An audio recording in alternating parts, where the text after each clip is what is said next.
This is part 2 of section 11.4.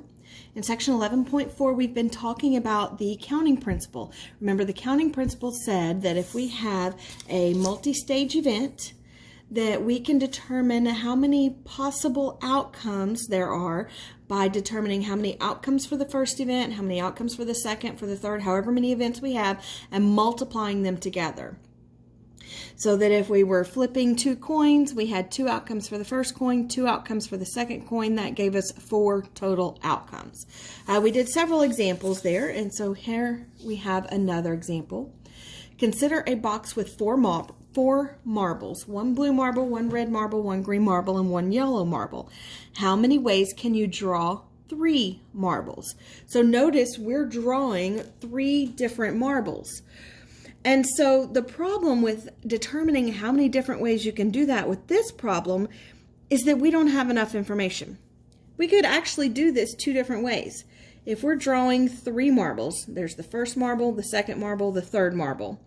And then again, because there's another way to do it, the first marble, the second marble, the third marble. Well, I have 4 options for the first marble. I can either choose a blue marble, a red marble, a green marble, or a yellow marble. So 4 options for the first draw. Now, once we draw that first marble, it depends on whether we put the marble back or we keep it out as to how many options we have. Let's assume we draw a marble and we keep it out. We don't put it back in. Say we drew the blue one. Now we only have red, green, and yellow available in the box. And so we only have 3 options for the second draw. Once we draw that second draw, we're going to keep that marble out as well. We're not putting it back in, which means we're now only left with 2 marbles in the box. So there's only 2 options for what the third marble could be. Now the other way to do it is assuming after we draw that first marble, assuming we have 4 ways to draw the first marble. There's blue, red, green, and yellow, and so we can choose either one of those 4 for our first marble that we select.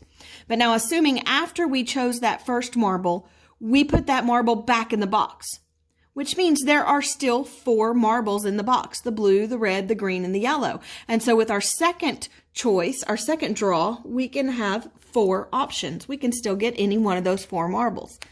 And the same thing for the third marble. If we put that marble back, then there are still 4 marbles in the box and 4 possibilities for drawing that third marble. And so there are 2 different answers here because we don't know whether or not the marble is put back into the box after each draw. If the marble is put back, that's called with replacement because we are replacing that marble after every draw. And so with replacement, it would look like 4 times 4 times 4. It would look like this one. Counting principle tells us to multiply 4 times 4 times 4. That would tell us that there are 64 different options in different ways we could draw 3 marbles. If the marble is not put back, once we draw it, if we keep it out like what we did here, that's called without replacement because we are not replacing that marble after we draw it. And so that would be the 4, 3, 2. And again, counting principle tells us to multiply 4 times 3 times 2 would be 24. So again, it depends on if we're drawing with replacement or without. With replacement, there are 64 different ways we can draw these 3 marbles. Without replacement, there are only 24 different ways we can draw these 3 marbles. Here's another example. A company is assigning 4-digit phone extensions to the offices of its employees. How many possibilities are there if, on part A, the digits can be repeated, and on part B, the digits cannot be repeated? Well, we're assigning a 4-digit phone extension, so we're going to have to choose the first digit, we're going to have to choose the second digit, we're going to have to choose the third digit, and we're going to have to choose the 4th digit. We've got 4 numbers to choose from. Now, to choose this first digit, we can choose either a 0, 1, 2, 3, 4, 5, 6, 7, 8, or 9. 10 different digits possible for the first number in that phone extension.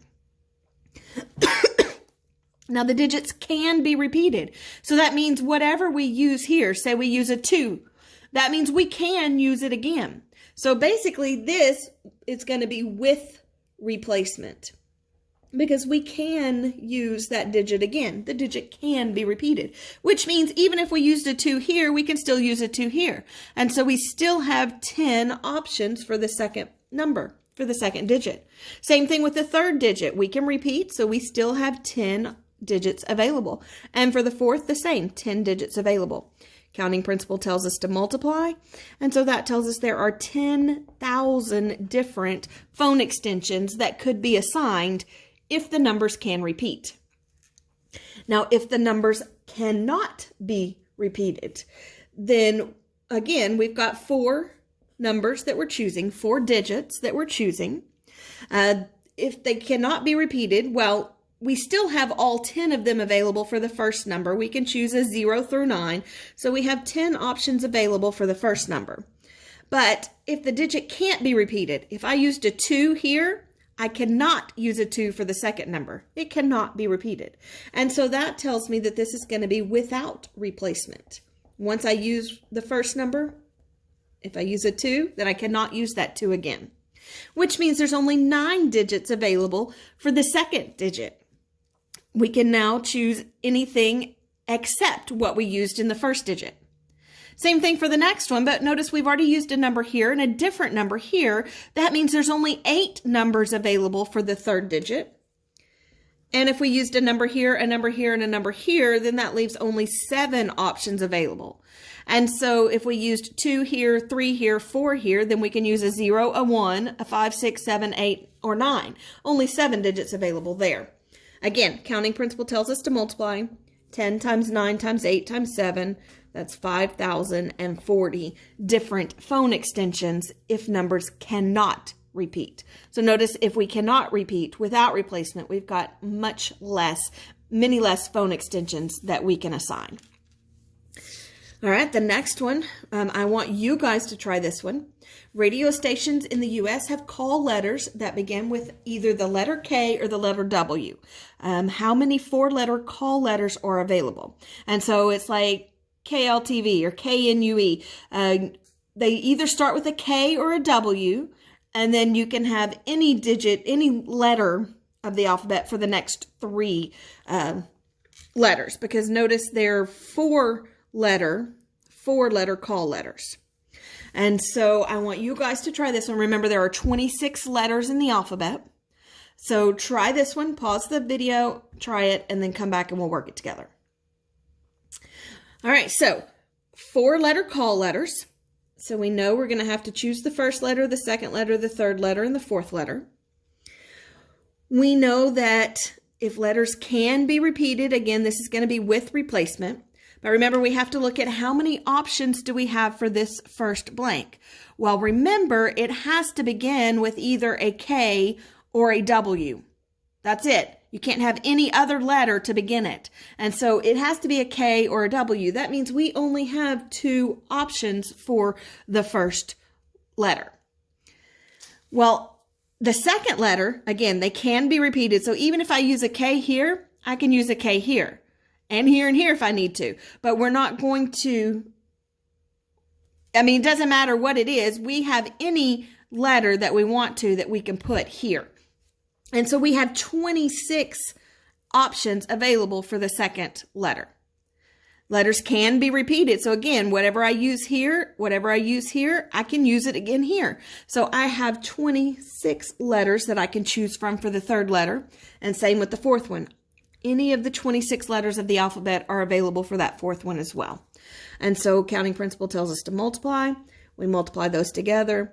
We get 35,152 different 4-letter call letters available if letters can be repeated. If letters cannot be repeated, again, it's still a 4-letter call letter. We have to choose 4 letters. Again, if we're choosing this first letter, it has to begin with either a K or a W.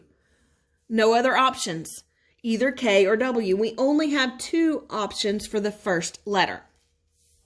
Now, letters cannot be repeated. So if I use a K here, I cannot use it here. If I used a W here, I could not use it here. But notice I can only use one of them here. If I use a K here, I can put a W here. That's fine. So we still have 25 letters of the alphabet available for this second one. The only thing we can't use is whatever letter we used here. And so we have 25 available for the second one. For the third letter, I can't use whatever I used here, and I can't use whatever I used here. So I have 24 letters available. And for the last one, whatever goes here can't be the same as this or this or this. So I only have 23 letters available. Counting principle tells me to multiply, and we end up with 27,600 different four-letter call letters available if letters cannot be repeated. And on the top of the next page, we've got some that are multi-level problems that we're going to kind of put it all together. We're going to determine how many outcomes in the sample space. We're going to construct a tree diagram, and then we're going to find some probabilities. So on the first one, we have a coin is tossed 3 times, and we want to determine the number of points in the sample space. Well, when they say the number of points, they mean the number of outcomes. And so we're looking for the number of outcomes in the sample space when we toss a coin 3 times. Well, if we're tossing a coin 3 times, we've got the first coin toss, the second coin toss, the third coin toss. So with the first coin toss, we have 2 outcomes possible. It's either going to be heads or tails. With the second one, we have 2 outcomes possible. It's either going to be heads or tails. And with the third one, we have 2 outcomes possible. It's either going to be heads or tails. Counting principle tells us to multiply. 2 times 2 times 2. There should be 8 total items, total outcomes in our sample space. So let's construct the tree diagram and list the sample space. Here's my starting point. When we toss that first coin, we can either get a heads or a tail. If we got a heads the first time, we toss the second coin and we can either get heads or tails. If we got heads the first time, if we didn't get heads the first time, if we got tails the first time, when we toss the second coin, we can either get heads or tails. If we got heads on the first coin, heads on the second coin, when we toss the third one, we can either get heads or tails. If it was heads on the first, tails on the second, on the third, it could either be heads or tails. Tails on the first, heads on the second, the third would be either heads or tails. Tails on the first, tails on the second, the third would be either heads or tails. And so notice we do have 8 different outcomes in our sample space. We can list those out. And so when we list them, again, we're just reading straight from the tree. We could have heads, heads, heads. Heads, heads, tails. Heads, tails, heads. Heads, tails, tails. Tails, heads, heads. Tails, heads, tails. Tails, tails, heads, and tails, tails, tails. And notice we've got 8 different equally likely outcomes. So we're going to use that sample space to find some probabilities. Notice we have a total of 8 items in our sample space, so our denominator for all of our probabilities should be 8. So here we're looking for the probability that all 3 are heads. Well, notice that only happens here. That only happens in one spot. And so that would be a probability of 1 out of 8. We're looking for the probability of no heads. Well, again, this is the only time that happens. It only happens in one spot where we get no heads. And so again, our probability would be 1 out of 8. The probability of exactly 2 heads. And so we count how many of these have exactly 2 heads. Well, this one has 2. This one has 2. This one has 2. And so we've got 3 that have exactly 2 heads. And so it would be a probability of 3 out of 8. If we're looking for at least 1 head, at least means that many or more.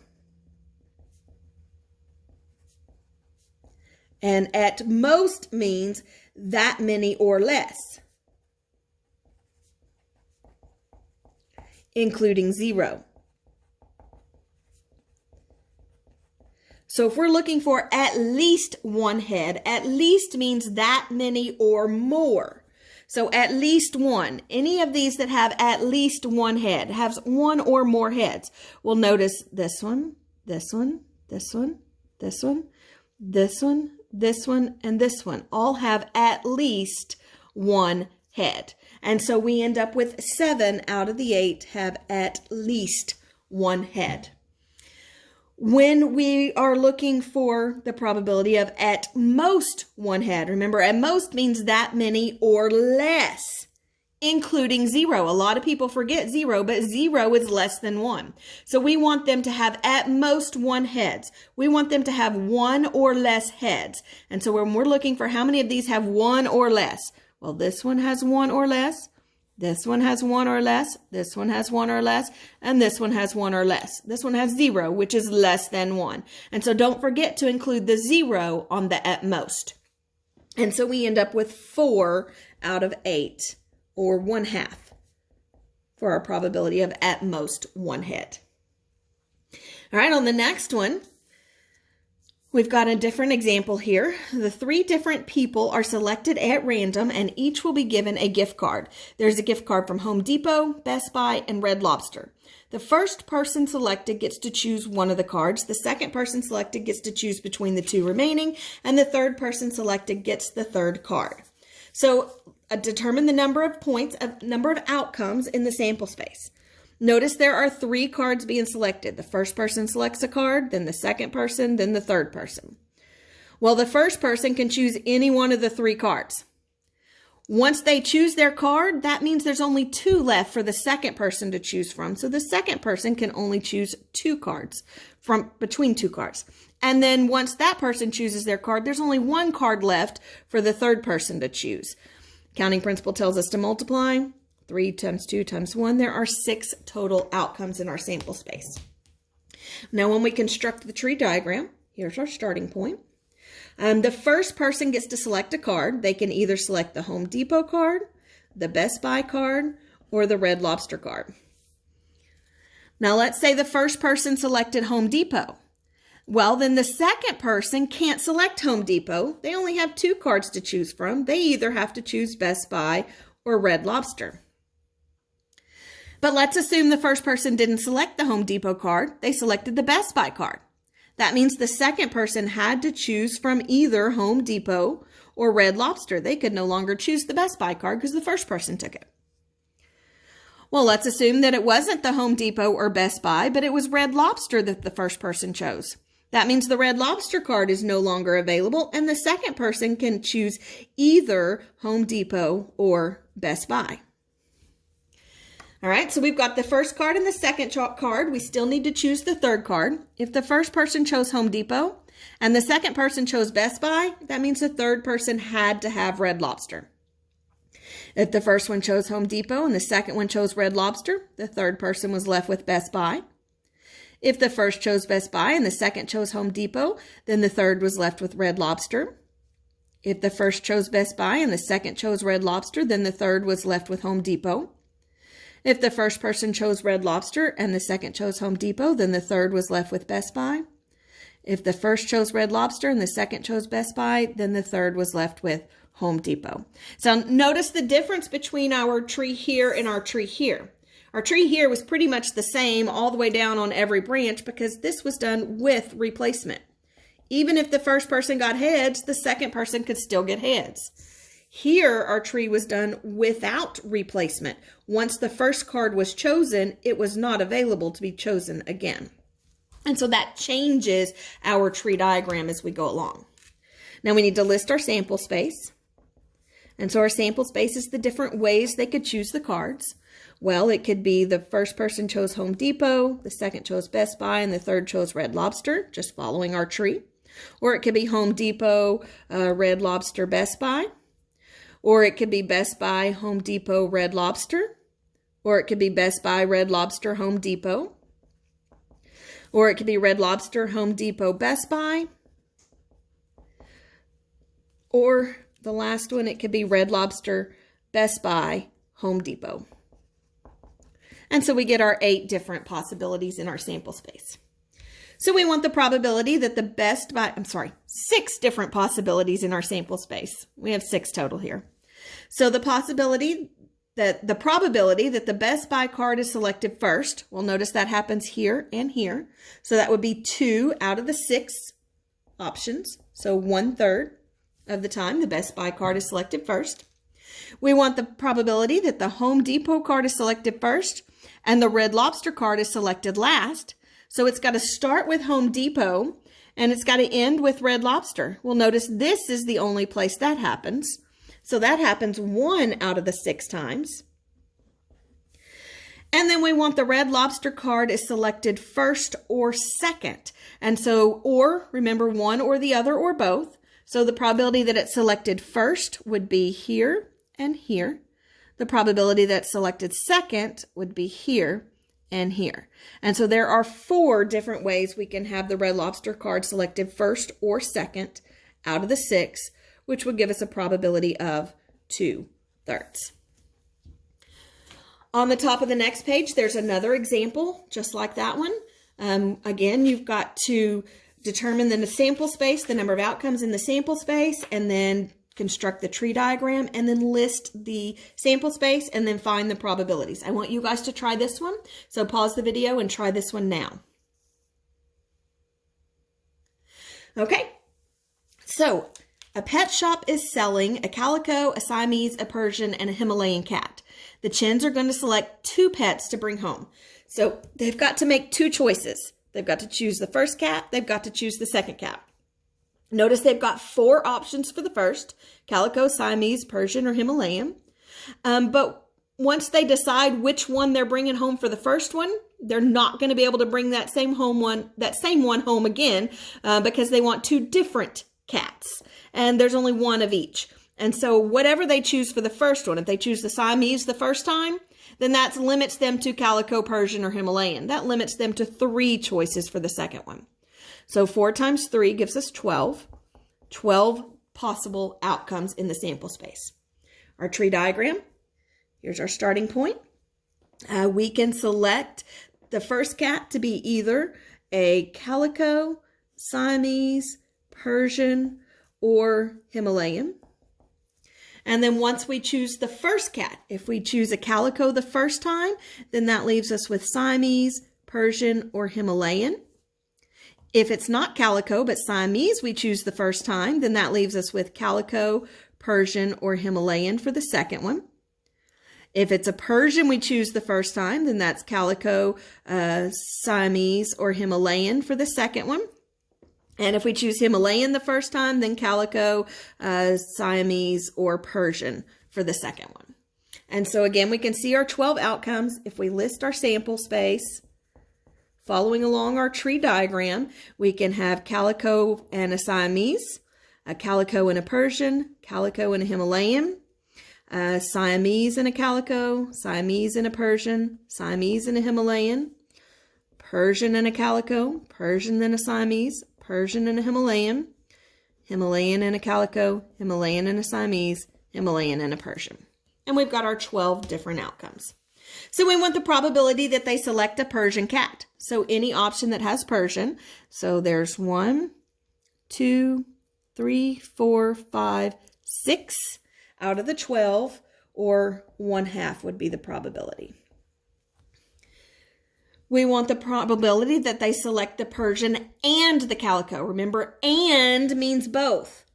Not one or the other, it means both. So they have to bring home the Persian and the calico.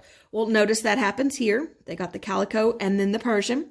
Notice it also happened here. They got the Persian and then the calico. And so that happens 2 out of the 12 times, which would reduce to 1/6. The difference between part D and part E, instead of calico and Persian, here we have calico or Persian. The probability that they select a Persian or a calico. Remember, or is one or the other or both. And so in this case, we're looking for a Persian cat anywhere, a calico cat anywhere, or a combination. So we've got calico, calico, and Persian, calico, calico, Persian, Persian and calico, Persian, Persian, calico, Persian. And so, or one or the other or both, notice there are 10 out of the 12 possibilities. which would reduce to 5/6. And then cats other than the Persian. So this is going to be anyone that doesn't have a Persian cat. And so you would have this one doesn't have a Persian. This one doesn't have. This one, this one, this one, and this one. So 1, 2, 3, 4, 5, 6 do not have a Persian cat selected. So 6 out of the 12, or 1/2.